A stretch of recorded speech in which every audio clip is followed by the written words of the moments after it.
That's the phone number. And David dialed it. You ready for one last call, Marc? All right, yes. All right, David in Roxbury, you're next here on WBZ.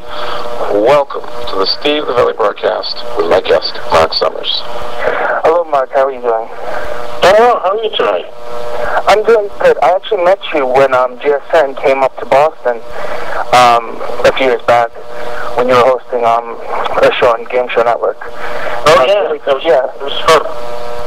I'm sorry? I said there was a lot of fun. I remember we played at Faneuil Hall and gave away prizes, and I forget what we were plugging at the time, but I remember being there.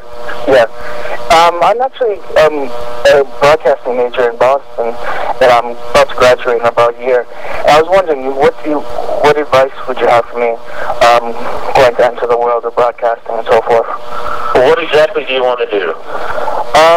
More behind the scenes, directing, producing, writing, more of that sort of thing. But do you want to be on the East Coast, or do you want to be on the West Coast? I guess it was the East Coast. Well, you know, there's so much work going on, especially in the cable world, between A&E and Bravo and History Channel, and just so much work going on out there. What you got to do is, and I tell these the students all the time, is you don't start looking for a job your senior year, you start looking for a job your freshman year to make contacts. And the best way to do that is not to write an alert, it's to, first of all, FedEx letter, because if you FedEx, there's someone there and people open it themselves. And the other part of that is, hi, my name is, and I need advice, those words. I need some advice. If you say, I need out, the answer is always no. But if you can get in the door by saying some advice, good luck to give advice, once you're going to do whatever you want, and you can ask things like, I'm a broadcaster, I'm getting ready to graduate. Through my research, I've realized that you have been an expert in your field and been successful. I'd like to come in and, pick your brain.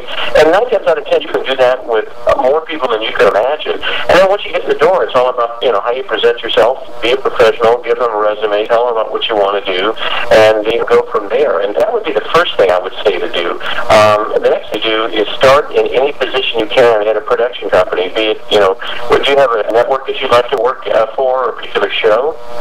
Not really. I just want to start out small and work my way up. I don't have anything, grand, like an executive producer position or anything like that.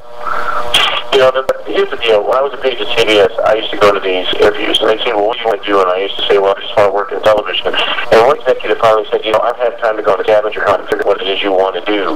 So if you could be specific and say, I would eventually like Wild World of Sports, or, give them something specific, it gives them a reason to think about, well, maybe I know somebody at this network or at this show, and start the networking side of your career. I'm not really interested in anything in particular. I just want a job. That's too vague. You really have to be specific. These people don't have a lot of time, and it's easier if you say, I want to be X, and you know anybody in that arena that you can call or for me. And then the networking begins, and then through emails and phone calls and FedExes, and getting a job is a full-time job. You can't give up. I must tell you, when you realize that you're going to graduate in a year, there'll be about another 20 or 30,000 kids who graduate from college with degrees in some sort of area that's similar to yours. Why are you going to stand out in that crowd? And that's what you have to figure out. How do I, become that squeaky wheel so people will return my phone call and hire me instead of the person to my left and to my right?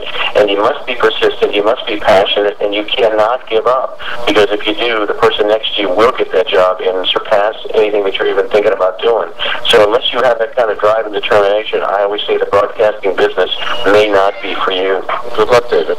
Now, I've got literally 20 seconds to end and hit the mark for news and one more break. But Marc, thank you, and I'm going to do the best I can to come out there.